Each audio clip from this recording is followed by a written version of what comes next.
Welcome to 15 Minutes. I'm Penny Bell.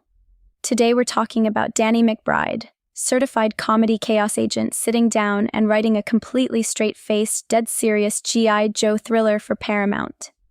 No punchlines, no Kenny Powers energy, just a grown man with a shoebox of plastic soldiers and something to prove. Let's get into it. The man who gave us Kenny Powers, a mullet with a substance problem in cleats, has written a G.I. Joe movie, and it's not a comedy. Let that sit in your brain for a second, because it did not sit easily in mine.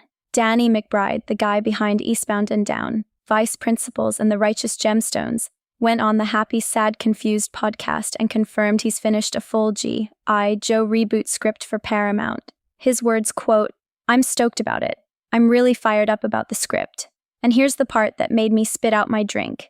It's suspense and action. He's not making Cobra fart jokes. He's making a thriller." Okay, let me back up because this is one of those stories where the deeper you dig, the more you go, wait, that's actually kind of brilliant, or that's a beautiful disaster.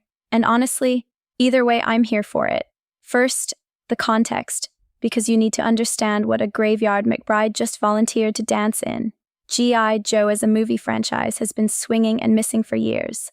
Rise of Cobra pulled in roughly $302 million worldwide, and the reviews were rough. Retaliation did around $376 million, mixed to negative. Now, one outlet frames those two as major hits, and another points out they got panned and only had, quote, varying levels of commercial success. So even the money is up for debate. What's not up for debate is Snake Eyes, the Henry Golding spin-off, which made about $40 million against a way bigger budget. That's not a movie. That's a controlled demolition of your own franchise. Everyone agrees. Snake Eyes was the funeral, so the franchise flatlines. Paramount stands over the body, and instead of hiring some grim action guy who's directed 6 car explosions, they go, you know who we want?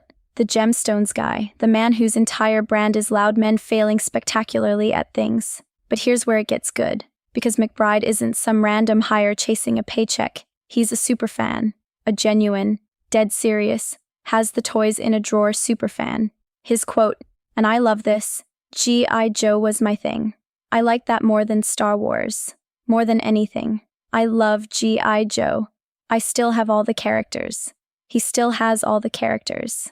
This grown man, an Emmy-nominated writer, has a shoebox of little plastic soldiers he will not part with. That's not embarrassing.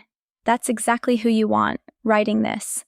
And the way he got the gig is even better. He didn't pitch a straightforward reboot.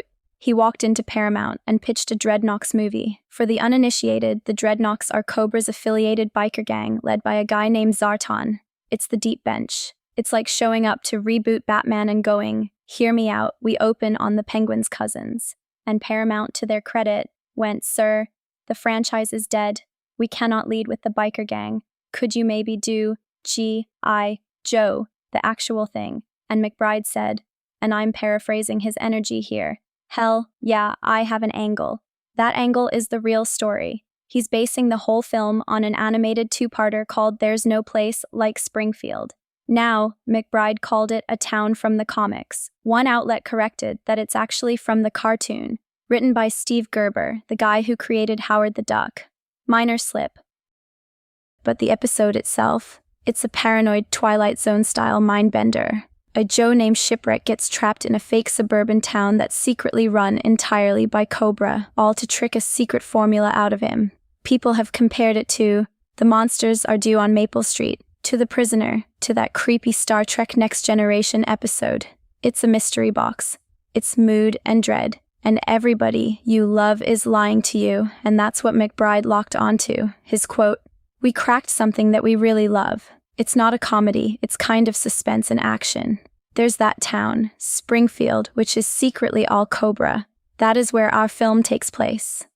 Duke and a team of Joes walk into a suburb where every neighbor is a terrorist. That's the pitch. That's genuinely creepy. And picking that over another CGI laser tank symphony tells you he's trying to ground this thing. He wrote it with Jeff Fradley and John Carcieri, his Gemstones collaborators, though only some outlets bothered to name them, which, respect to the co-writers getting erased from their own screenplay, happens.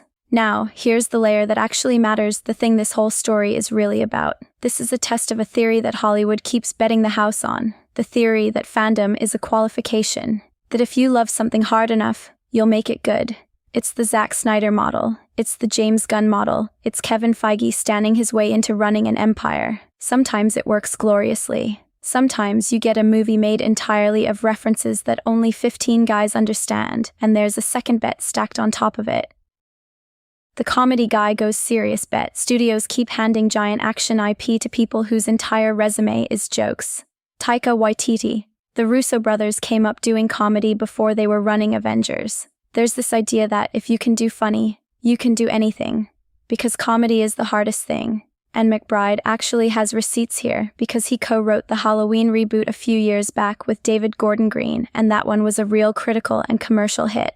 Before the sequel split everybody down the middle, so he's done the resurrection trick before. He knows how to walk into a dead franchise and find a pulse. The receipts on the fan reaction, though, already spicy. One commenter online said, and I'm quoting a real person here, "This really shouldn't be a hard movie to make. I like DM, but I'm not sure he's the right person." And honestly, that captures the whole vibe of The Doubters. The concept seems idiot-proof. Gimmick heroes versus gimmick terrorists, just make them fight. And yet not one live-action film has actually connected. So maybe it's not easy. Maybe the fact that it looks easy is exactly why everyone keeps face-planting. Here's what nobody's fully asking though, and it's the funniest problem in the whole project. G.I. Joe's roster is deeply, gloriously stupid, and I mean that lovingly. You've got a villain literally named Dr. Mindbender. You've got a guy called Chuckles. There is a character, an actual character, called the Ice Cream Soldier. How do you make a grounded, paranoid suspense thriller when one of your guys is named after a frozen dessert? That's the needle McBride has to thread. Keep the weirdos weird enough to be G.I. Joe, but grounded enough that people don't laugh at the wrong moments. The franchise's whole problem has always been a tonal identity crisis, and nobody's really solved it. That's the actual story here, and it's the thing everybody keeps skating past. Quick sidebar because I cannot. There was a competing script. Paramount also hired Max Landis to develop his own G.I. Joe version, which fell apart over, quote, creative differences. That's single-sourced and no one elaborated, and given that Landis comes with his own rather large cloud of off-screen baggage that none of these articles wanted to touch with a 10-foot pole, I'm going to say the creative differences worked out just fine for everybody involved. Moving on, swiftly, like a well-trained Joe. As for who's actually in it, nobody knows. McBride teased, quote, some pretty interesting people lining up to be in it, which is Hollywood for. I have nothing to announce, but please keep clapping. No cast, no release date, shooting supposedly next year, likely landing the year after, all of which is aspirational because franchise timelines slip like a Joe on an ice cream truck. And there's a whole other question hovering, whether this connects to that long-teased Transformers and G.I. Joe crossover that already hit a setback. Nobody's answered it. It just floats there, unresolved, like every good mystery box premise should. And you know what? I'm not even mad, because knowing is half the battle. The other half is a grown man with a drawer full of action figures betting his reputation that the goofiest toy line of the 80s deserves to be scary. I'd watch him try, I'd watch him fail. I just want to see the swing. Thanks for listening to 15 Minutes. I'm Penny Bell, back soon with more entertainment news delivered with the exact amount of chaos it deserves. Grab news. Thomas.